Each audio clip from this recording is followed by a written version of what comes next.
Let's now take a look at some of the positive takeaways from the offense. And of course, as always in the comment section, hit us up with your biggest, most positive takeaways on the offense. And I want to start with Stefon Diggs just because it was a homecoming for him getting back into the Baltimore, Maryland metropolitan area. That's where he grew up. He went to school at the University of Maryland. He had a lot of family on hand at the game on Sunday.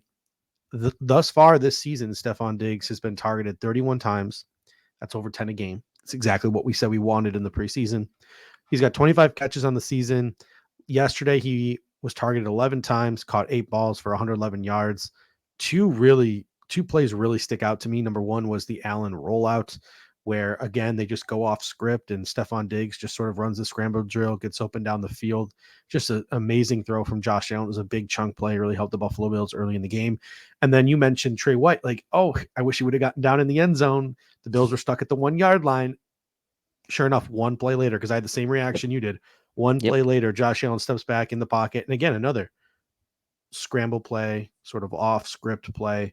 Stefon Diggs, Josh Allen, they're just so in tune with one another. He runs his route, but then he breaks it off, goes down the field, and Stefon Diggs gets us off the goal line with that big chunk play there in the third quarter. So another big day from Stefon Diggs, who early on is putting up the numbers of an alpha receiver in the National Football League, and quite honestly has just been one of the top 4 or 5 receivers in the National Football League this season. Yep. I mean, he carried that skill position group yesterday. I mean, from a Mm-hmm. receiving standpoint, right? I mean, he put the rest of the receiving core and tight ends on his back yesterday and said, "Come with me. I'm going to take this game."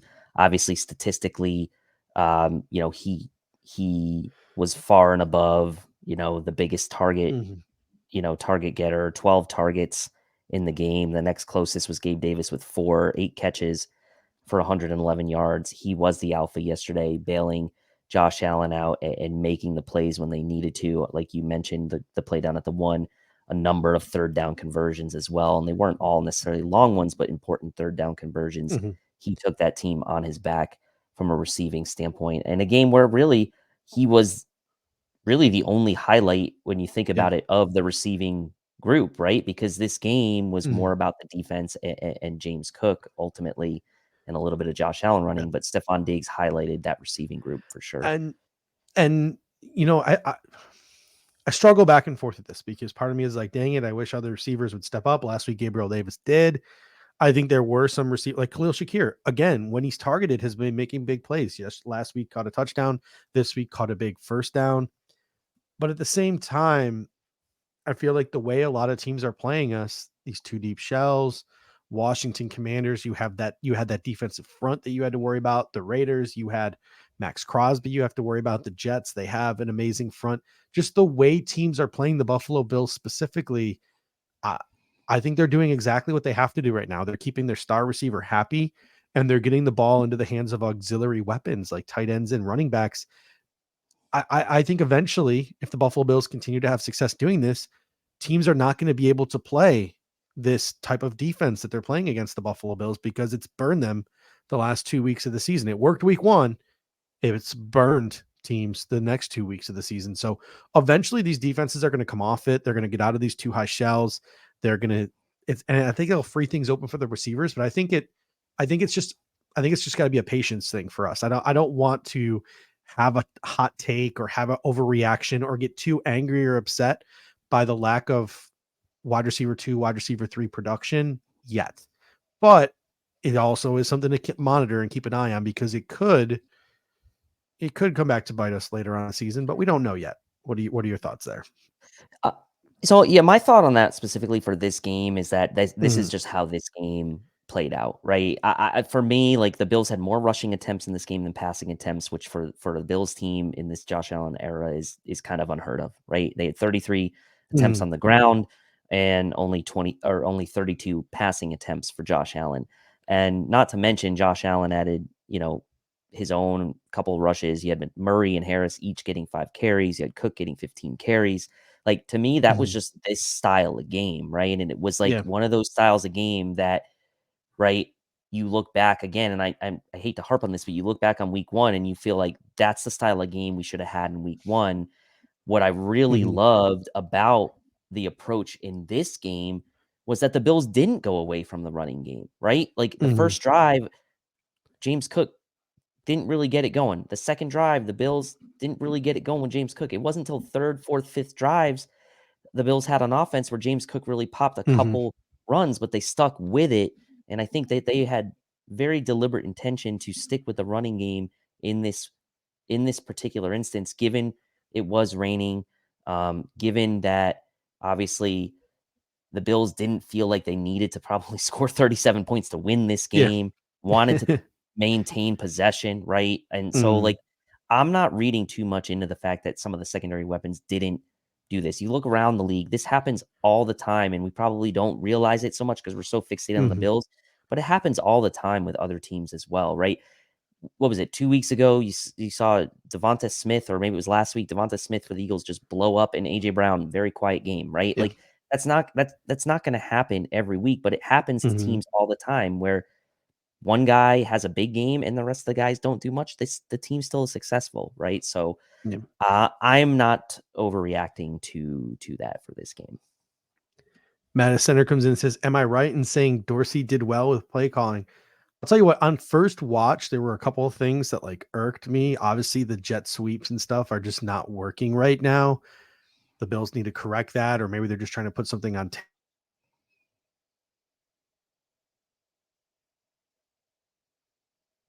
second and long runs to try to shut up. I understand the theory. Set up a third and six, third and four, third and five, third and six, as opposed to a third and eight if there's an incompletion. I just think with Josh Allen as your quarterback and his ability to pick up chunk plays, I just don't understand going back and back and back and back to the well, running the ball on second down. That's something you do when your quarterback is, Zach Wilson.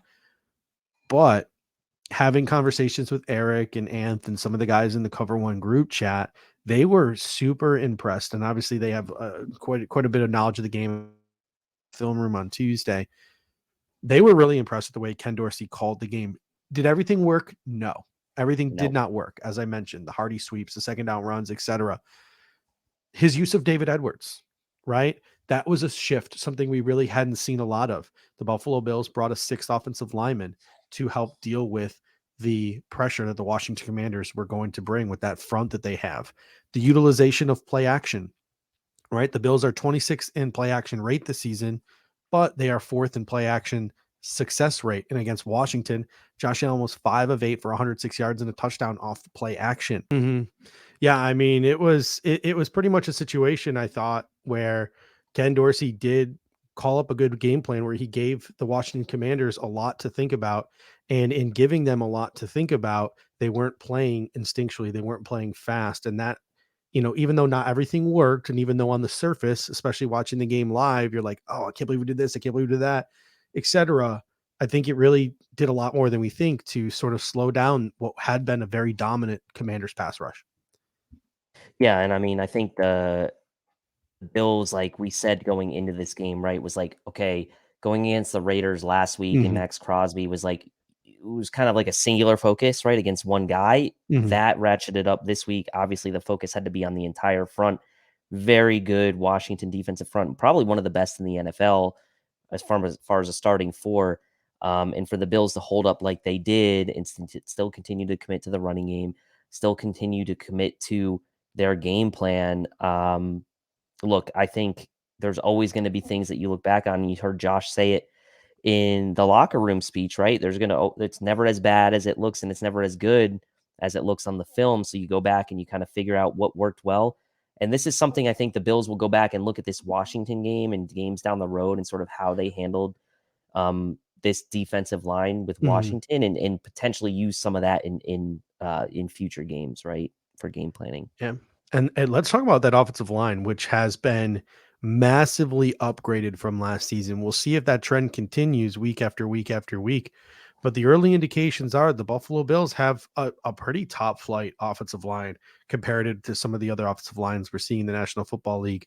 Connor McGovern, our big free agent addition, Brandon Thorne was saying he thinks he's playing the best football of his career, and he's really providing a solid anchor in pass protection. Osiris Torrance, Spencer Brown, they have just been menacing in the run blocking game. and we're able to pick up chunk yards, and we're able to know and feel confident running behind those two guys on the right side of the offensive line. Spencer Brown is improving in pass protection, right? And the Buffalo Bills are making sure that he's properly protected, and the influx and the ability to run 12 personnel is really helping the Buffalo Bills do that. Deion Dawkins rounding back into form. Mitch Morse just being the same old solid Mitch Morse. So the Buffalo Bills offensive line has just, for a group that we have dragged through the mud year after year after year, they are delivering in a big way. And if they continue to deliver the way that they are delivering, again, just like I mentioned with the defensive line, Super Bowl or bust for the Buffalo Bills. Yeah, I mean, the offensive line is certainly playing above my expectations. I think, look, I don't know that there's one area of this roster right now that you can say is performing below expectation, to be honest. And that's a testament to how the Bills really have bounced back enormously from that week one travesty. And so I give Mhm. all the credit in the world to the players and the coaching staff for getting this thing back on track where could have dwelled on it. You could have let it sink into other games, and they did not. We saw how quickly they righted the ship there in week two. And obviously, look, going up against Vegas and going up against Washington, I mean, those are two games you had to win if you were the Bills, and you took Mhm. care of business and you took care of it in decisive form, and you had to do that right after what happened in week Mhm. one. So Bob R comes in with a super chat. Thank you. Bob says, I'm just here to guard my privacy and abide by the community rules. Hey, whatever floats your Yeah, boat, man. Thank you. We appreciate the super chat. We just spoke about the offensive line, but how about the Buffalo Bills having a bell cow running back? It feels like for the first time since LaShawn McCoy. I mean, through 3 weeks, it's early, but I mean, in this game, you had 98 rushing yards and 112 all-purpose yards from James Cook. He had hmm a 62% snap share on the game. Over the course of the season so far, through 3 weeks, 59, 62, and 62% snap shares. Over hmm the course of the season, 63 all-purpose yards, 159 all-purpose yards, and then 112 all-purpose yards. Murray and Harris, they mentioned on the broadcast how Ken Dorsey told Matt Ryan, they told Tiki Barber he loves how Murray and Harris can come in cold. They know their role. It seems like this is James Cook's backfield, and everyone else is just sort of living in it. It's true. Harris and Murray, 5 carries apiece, took a little bit of that load off, which was great. I mean, you look at James Cook efficiency wise, absolutely Mhm. killing it, 6.1 yards per carry against, look, two out of 3 games have been against really stout defensive fronts, right? The Jets and the Commanders. James Cook only behind the freaking freak of nature, Chris McCaffrey, from a rushing yard standpoint in Mhm. the NFL, right? That's the only guy he's behind in rushing yards. How weird is that to say that a Bills player is up near the top of the league in rushing yards? And Renaissance Mhm. Man comes and says Cook's running stride is like water. It's like he's not even trying, but he's still fast. He's gliding, is what it looks like to me.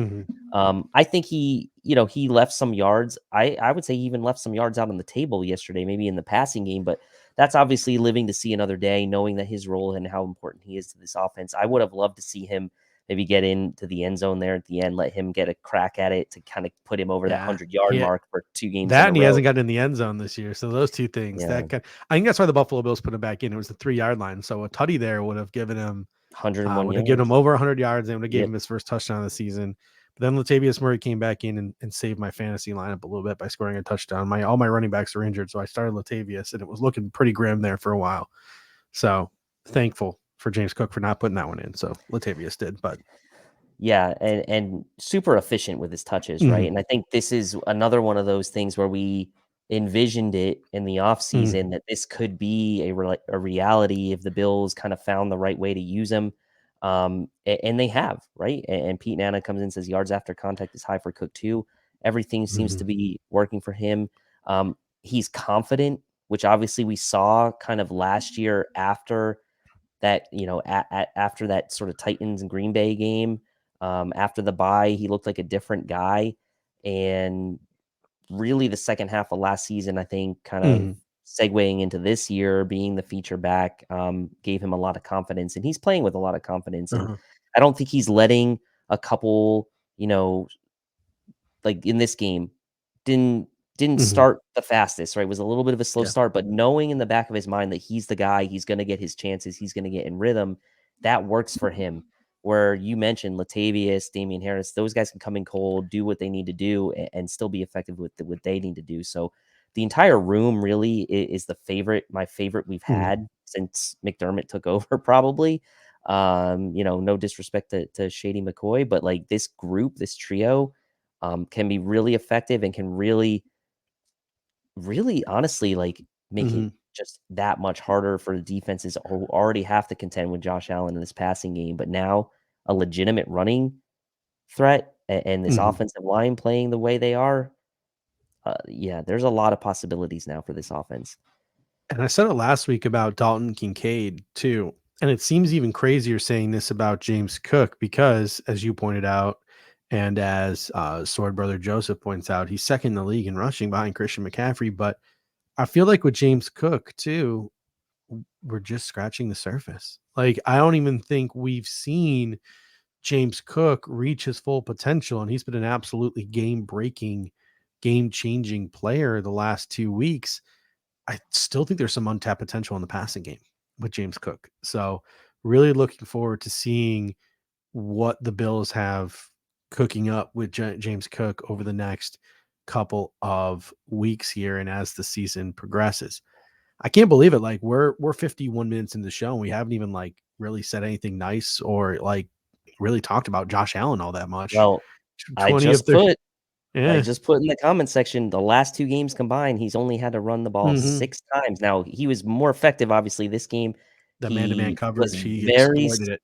very selective, Mhm. really didn't take any shots, slid on that first one, obviously, on the first drive of the game, and Yeah. so He joked post game that some people owe him some money, because he's been sliding.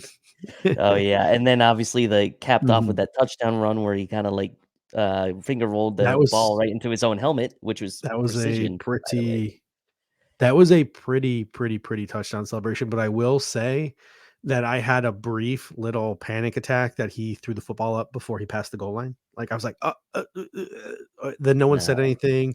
Then I watched the replay and I was like, "All right, cool, Yeah, cool. wasn't a We're fine." Deshaun Jackson Yeah, it situation 2 was years Deshaun back. Jackson situation. He clapped back at a nice Commanders fan, so it was nice. Josh Allen, end of the day, 20 of 32 for 218 yards, a touchdown, a punt pick, and 3 carries for 46 yards and a tutty.